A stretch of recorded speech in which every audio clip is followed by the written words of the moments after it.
นะโมตัสสะภะคะวะโตอะระหะโตสัมมาสัมพุทธัสสะนะโมตัสสะภะคะวะโตอะระหะโตสัมมาสัมพุทธัสสะนะโมตัสสะภะคะวะโตอะระหะโตสัมมาสัมพุทธัสสะพุทธังธัมมังสังฆังนามัสสามิ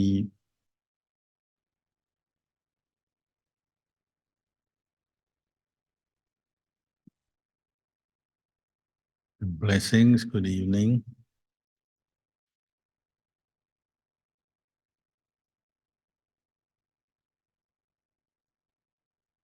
Anyone who practices meditation sooner or later will probably feel exasperated or frustrated with their own mind at how difficult it is to train, to practice with a human mind that is untrained. That's why we still experience stress and suffering in life, because we haven't yet trained our mind, brought up its full potential. So people are always saying, oh, I can't meditate because I think too much. My mind is not peaceful, therefore I can't meditate. Which is true, but of course that's why we meditate. It's because our mind is not peaceful, because we are caught up in too much thinking quite often, and meditation exposes that. So where does it all come from? Well, the simple answer is it's our karma, because we've thought about things, craved things, attached to things before. Then as soon as we begin the practice of meditation, placing our attention on a single object such as the breath, then the mind finds it hard to just stay there because of the power, the strength of past karma, habits and tendencies. All the thoughts come up, don't they? So you have the desire, the wish, the wholesome desire, the wholesome wish based on faith to practice, to meditate. But then our karma is saying, no, not going to make it easy for you. Much of it is just habit, isn't it? You've thought about work, family, and your hopes and dreams and ambitions, and the things you like and the things you don't like so many times before. And as soon as you come to meditate, all of that is popping up into your mind straight away. It's like sitting down on a railway track and suddenly there's a train bearing down on you. Of course there is, because it's a railway track and that train is going along the track. That's what trains do. Our mind thinks and craves, desires. It can remember things and it can dream and fantasize about things. So of course that all carries on as soon as you start meditating. The fact that you have begun meditating is already a good sign. It means you have some good karma. So it's not all bad news. We do have our obstacles and problems when we meditate in our mind, but the good karma is that you have come to this point where you're interested to listen to teachings and Dhamma. You're interested to practice. And that's not a small thing, because many people in the world never turn to train their mind or look at their mind very closely.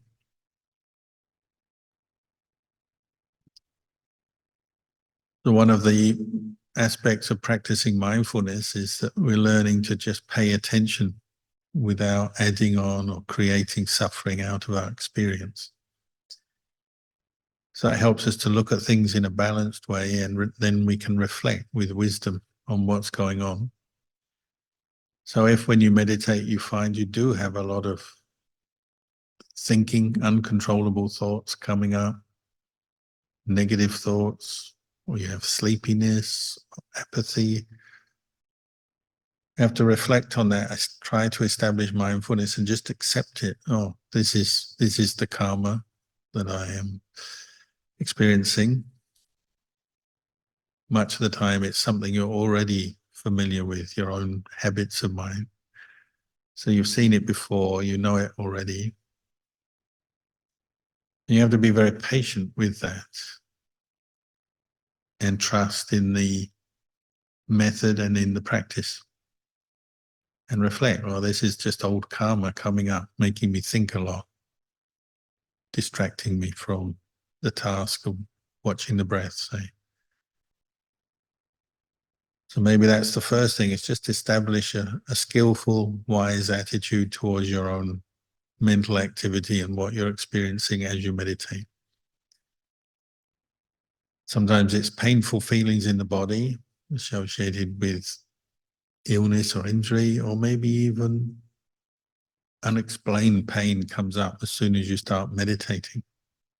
It's not uncommon that when you're not meditating, you don't have any pain in the body, or no noticeable pain. But as soon as you start to meditate and concentrate your mind on the breath, you feel these strange, painful feelings around the body. And then you doubt, oh, where does that come from? It's still old karma ripening, obstructing you. And we have this store of karma affecting our mind, stored up in the mind, all the mental impressions we've made through our life, good and bad, come up to either support us and help us in the meditation, or to hinder us and frustrate us and cause us problems. Much of it is very ordinary, you could say, just endless thinking, because we've thought so much. As soon as you try to concentrate your mind on the breath, you're just thinking again, because you're always thinking. And we shouldn't make too much about it, other than just to notice, well, I'm perhaps not so mindful. These thoughts come up, but there's not a lot you can do other than press on and be very patient and keep trying to establish mindfulness with the breath, for example. You don't need to worry about the fact you're thinking a lot. You don't need to analyze your mind. It's just thought. And you can keep developing that attitude, oh, this is just thought. But of course, sometimes there's a more particular problem that's really eating away at you, or really sticking in your mind. And sometimes we have to use wisdom, what we call wise reflection, paying attention to what's going on and looking for skillful means, ubaya, skillful means to deal with whatever it is. So if it's physical issues like pain in the body, well, you try to find the best posture for your sitting meditation that you can. But then if there's still some pain coming up, you may also have to practice a lot of patience, bring up some kindness, compassion for yourself as you're sitting, because the tendency with painful feelings is to feel negative, to suffer aversion. So bring up some compassion, meaning just the basic wish for you to be peaceful, to be able to overcome this pain and the obstacles you're experiencing. So some well-wishing and compassion for yourself, some understanding of yourself, rather than say blaming yourself or some past incarnation of yourself for having this pain.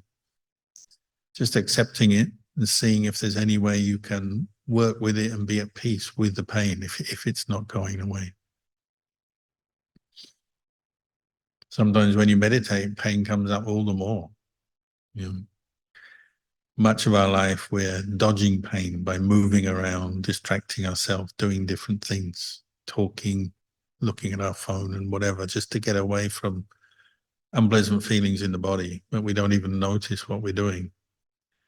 As long as we have the freedom to follow desire and distract ourselves, well, we just do it. But of course, now you're meditating, you haven't got that freedom because you've established some limits on your behavior as you meditate. You say, I'm going to sit still for a period of time. And you're having to face painful feelings, discomfort, tiredness that maybe normally you don't have to face.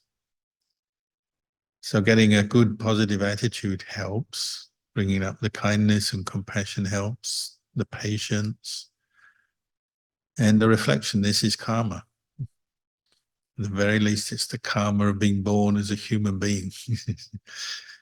Because human beings have pain and experience pain. There's no way around it. Because these bodies we inhabit are sensitive to the world, and the senses we have don't just bring us pleasant experiences, they also bring us painful, unpleasant experiences. Mostly it's just minor aches and pains, twitches and whatever. But sometimes it can be more serious, of course. And we just have to be very patient and develop a skillful attitude as we deal with these things. I remember one Buddhist nun, one lady, had a lot of faith in the Buddha and wanted to meditate. So she arranged for her job, her normal job. She was a real estate agent. She arranged to get 3 months off so she could stay in a monastery as a Buddhist nun, shave her head, wear white, keep 8 precepts, and meditate, dedicate 3 months to the practice of precepts, meditation, eating 1 meal a day, and so on, because she had great faith. So she had a very positive attitude to her own practice and to Buddhism and to meditation. She wanted to do it. But the first day in the monastery, once she ordained as a nun, she had a terrible allergic reaction, came up from nowhere. She never found out where, but her face suddenly broke out in all these blisters and boils. And it looked really horrible, like pussy, swollen face. And even going to see the doctor, she couldn't get a real cure for it other than just sort of creams and antibiotics and things just to sort of smooth it down and reduce it a bit. But she couldn't get rid of this reaction she had. And it lasted for 3 months until she left the monastery, went back to the lay life, and then it all disappeared by itself. Very unusual. So she had, her first day in the monastery, was sitting to meditate, did some chanting, listened to a Dhamma teaching, and then meditated, and was expecting to have 3 months just beautifully meditating with, hoping to attain some samadhi, learn some Dhamma, get some insight. And suddenly she was experiencing intense pain in her face. And it was swollen, made it hard for her to eat food, hard for her to talk. A very uncomfortable situation for her, and totally out of the blue, unpredicted. She'd never had that before. And the doctor couldn't cure it. All he could do was give something just to help her deal with it, but he couldn't cure it. So some people get very extreme reactions. Mostly it's the reactions we face, the obstacles we face are just a bit of overthinking or some pain in our body or some unpleasant memories. But for her, it was like extreme agony in the face, affecting her eating, breathing, everything. And of course, she looked very bloated, so she looked very ugly. One day during the Vasa, she had a vision of herself, but she looked different. So in the vision, she had a sense, this is me, maybe in a former life. And she was very angry. And because she was angry, she picked up a Buddha statue which maybe was made of clay or wood, and she threw it to the ground and the head broke off. She had this very clear vision out of the blue. And she understood, oh, this must be perhaps the causes that have led up to this kind of karma that I'm experiencing now, the terrible pain in my face. But because she was someone with great faith and was dedicated to the practice, she just kept going. She didn't disrobe or give up, go home. She put up with the pain and the discomfort, all for 3 months.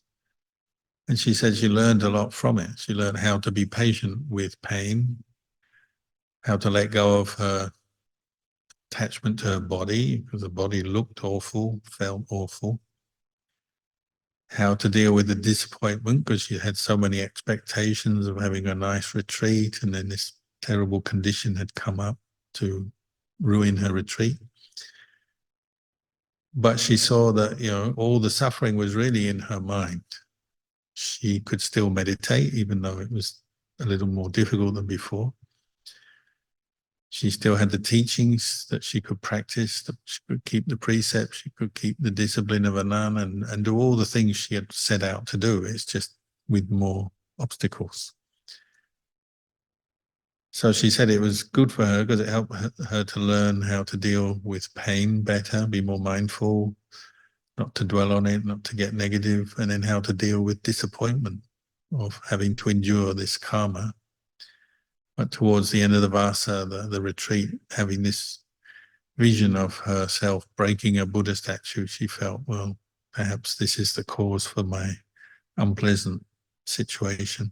And she accepted it. And that helped her just to be at peace and accept what was happening. And most of the time, we don't experience anything so extreme, but we're all experiencing old karma. So one thing is to focus on the good, isn't it? If you're meditating and you find your mind is not peaceful, difficult to settle down, difficult to concentrate, sometimes we have to go back to look at what are the supportive conditions, the supportive good karma that we are experiencing. And we tend to notice what's wrong, like we notice when we're not peaceful, we notice when things are going wrong and there's pain and the mind is not peaceful. We notice that and then we complain and we lose heart. We lose our inspiration to practice because we're focusing on the negative. So sometimes we have to go back and focus on the positives. So even if you are experiencing a lot of stressful thinking, bad memories, painful feelings, whatever the obstacle is, maybe get in the habit of asking yourself, well, what's still good in this situation? What can I learn from in this situation? What's good about this situation? And what will support me in this situation? What good qualities can I develop? So for that lady, she was using faith in the Buddha Dhamma Sangha. That was something she kept returning to. And experiencing a mind that is not peaceful or experiencing pain in the body or whatever your obstacle is, that doesn't necessarily have to damage your faith. You can still see the value of practice, value of the teachings, can still reflect on the teachings that you've heard and that you are practicing, on the enlightenment of the Buddha and so on. Your faith doesn't have to be shaken or damaged just because you're experiencing some obstacles in your practice. But you have to come back to reflect on that. You have to maybe become mindful of faith as an object of mind. In the Pali word is saddha. So you have to come back to establish your saddha, your faith in the Buddha, Dhamma, Sangha, in the way of practice. Whatever the obstacle is, you can do that. And you have to become mindful of faith as an object, come back to it. Another one, Ajahn Chah emphasized in the monastic training, but it really applies to everyone, is cultivation of fewness of wishes. If you're always wanting more material things, wanting more experiences in your meditation, wanting more knowledge, more blissful states, always wanting more of this, more of that, then of course your mind is going to be agitated and won't settle down. So cultivating qualities of contentment, moderation, fewness of wishes will also help you deal with the different obstacles you're facing. There's a famous Buddhist proverb, Santuti Paramang Danang. Contentment is the highest wealth. But if you're content with what you've got, the body you have, the material things that you've got, the teachings you've received, all the things that you've got, then you're like somebody who's very wealthy. Here we mean spiritual wealth. But it applies to material wealth as well. I mean, particularly if you're a monastic and you learn to get by on one meal a day in simple clothing, simple accommodation, you don't need a lot of material things to live. And you've learned that through discipline and practice. And then it's as if you're very wealthy, isn't it? Because you can go and live anywhere. Even if you only get modest amount of food, accommodation, clothing, medicines for when you're sick, you can survive. So it's like you're wealthy. You don't really need anything extra. That's something we have to cultivate in the lay life as well. You're learning to appreciate what we have. I think most people have more than enough to get by with. A few people are doing it hard, but most people these days have enough. Except for the mind often is not practicing contentment, moderation. The mind is saying, I want more to be happy. I just need a bit more money, bigger house, better this, better that. And so, of course, when you meditate, that will come up and disturb your mind and fill your mind full of desires, expectations, wants, and you won't be peaceful. So cultivating contentment is a great wealth. Also contentment with, meditation, the meditation object you've been given, the way of practice, the precepts, the meditation, the reflections that you've been given. Not always to be looking for another special teaching that's going to crack it for you and do the job and get you enlightened. And not to say you're not looking for teachings, but not to be endlessly looking, attaching to that, the desire to get some special teaching that will solve all your problems and make your mind peaceful immediately. Not looking for some special blissful state that you may imagine, or perhaps even that you've had before and you want to repeat it. Again, this is a big obstacle in meditation. The desire for results, blissful states, special knowledges, the desire to see things or know things. Contentment can also be meaning contentment with the practice you're doing, mindfulness, bringing your breath, the breath into the mind, mindful and content in the present moment, whatever's happening. Not needing to have some special state, just be content with mindfulness itself, just to be aware of what's arising and passing away in your experience.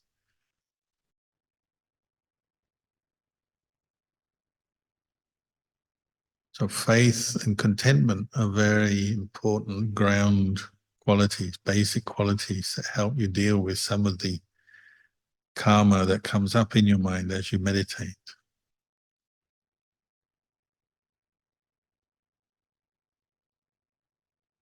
And then, of course, patience, patient endurance, because we do have to be put up with unpleasant states of mind, unpleasant memories, painful feelings, and so on.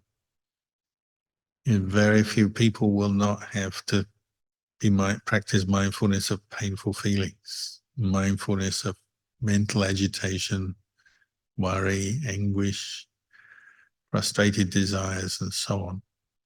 Everyone has to go through this, so we need patience to deal with these kind of things, especially the more extreme the obstacle, illness and injury, extreme traumatic memories, or extreme negative states of mind that we can get caught into. We have to learn to be very patient, put up with these things, and learn to find peace as we work with these obstacles. Everyone has made this store of karma, good and bad, and we have to accept sometimes the bad comes up and makes life difficult for us, but it's never so difficult that you can't practice. It's just challenging, and sometimes the challenges we meet in our meditation teach us many things and we grow from them. So we need to learn to be patient with whatever is coming up. Sometimes, listening to the stories of the teachers, whether it's in the modern era, the meditation masters, or in the time of the Buddha, can help us gain patience, because you realize other people have been very patient with their obstacles and difficulties. So if they can, so can I.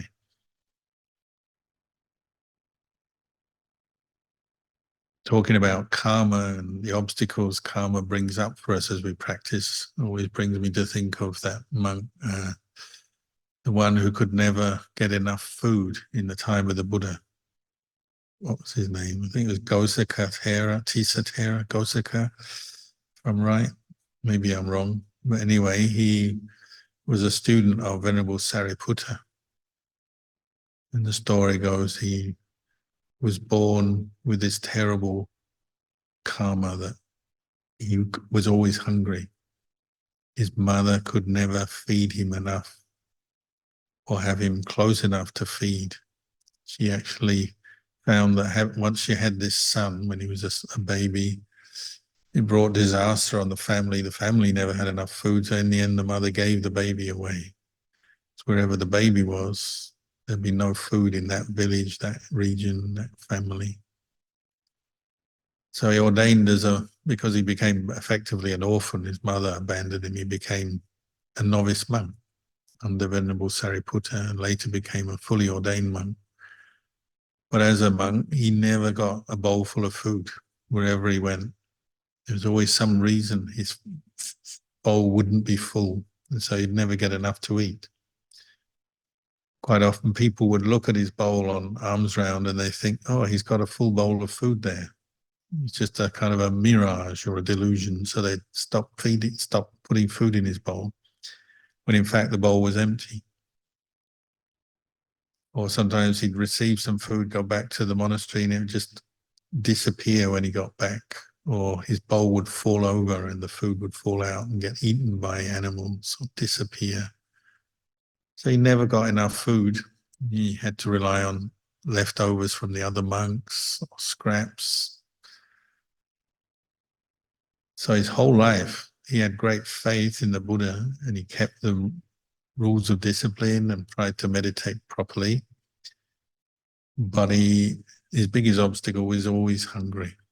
He'd never get enough food, even in his bowl when he went on alms round. So that was a real problem, but he overcame it and he actually became enlightened, even though he never quite got a proper meal. And before he died, he was getting old.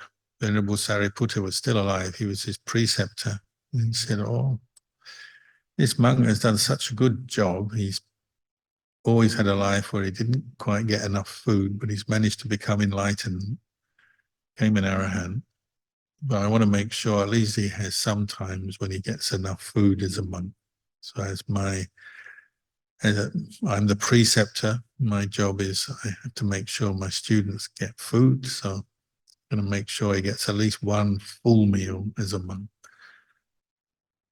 So they did their best to try and keep his bowl full of food when he was on alms round, but still he was losing food. He was disappearing from his bowl. He got back to the monastery and his bowl fell over, the food went out. So they picked the bowl up and they put food in it and said, you're going to get a good meal today. And Venerable Sariputta kept his hand on on the bowl of the monk, just to make sure I didn't fall over and the food didn't go anywhere, and they allowed the monk to eat a nice full meal.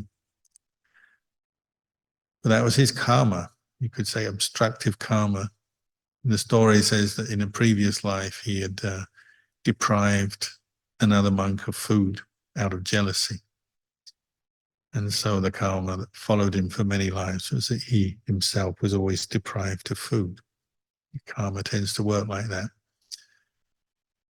But all of us have that kind of karma in one form or another. We've all got things that we've done in the past, things we've said, things we've done out of jealousy, out of anger, out of greed, selfishness, and it comes back to us. And when you start meditating, often that's when you notice things come up, obstacles.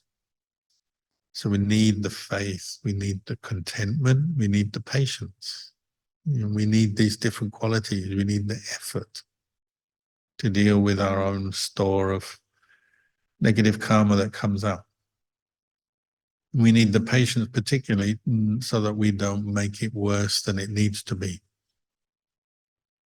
Like the woman with the blistered boils on her face, she put up with it and practiced with it for 3 months rather than becoming depressed or angry. She just accepted it and carried on practicing.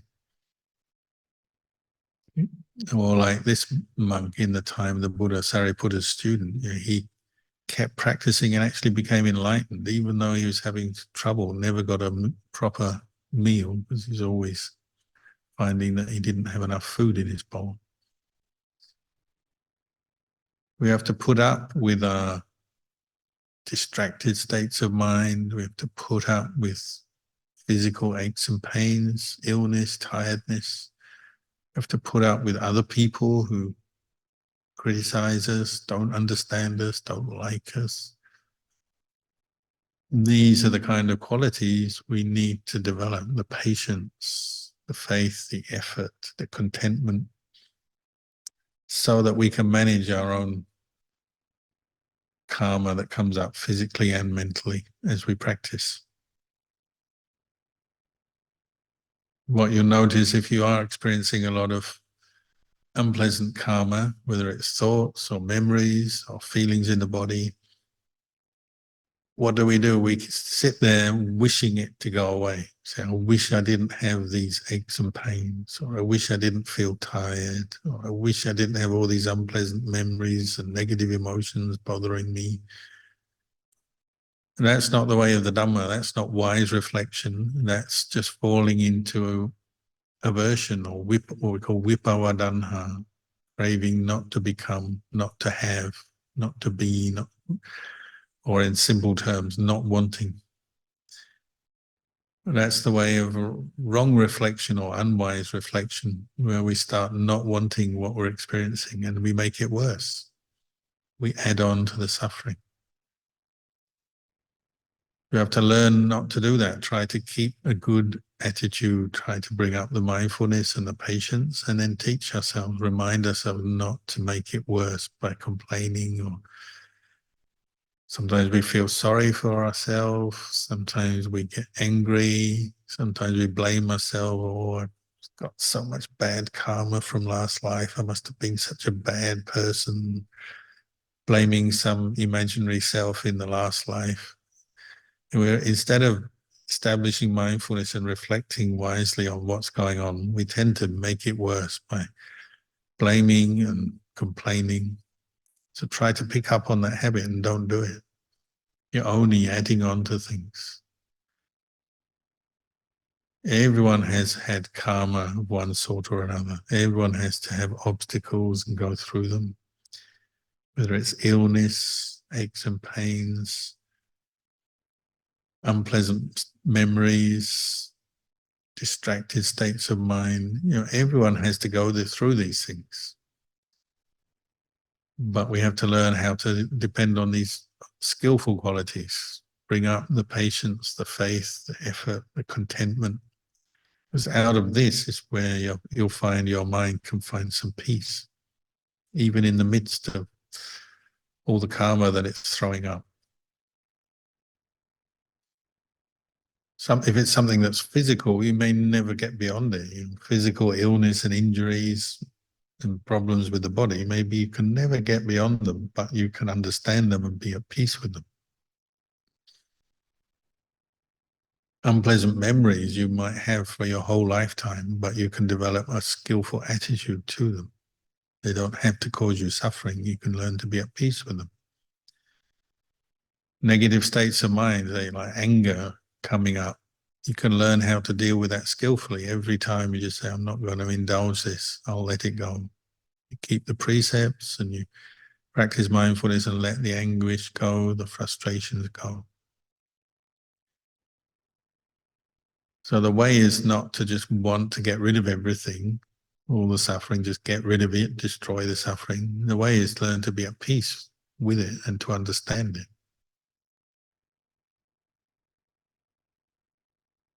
This is why the Buddha put so much emphasis on wisdom. If you can develop some wisdom and understanding, then you can quickly bring your mind to peace, even if you have physical or mental suffering.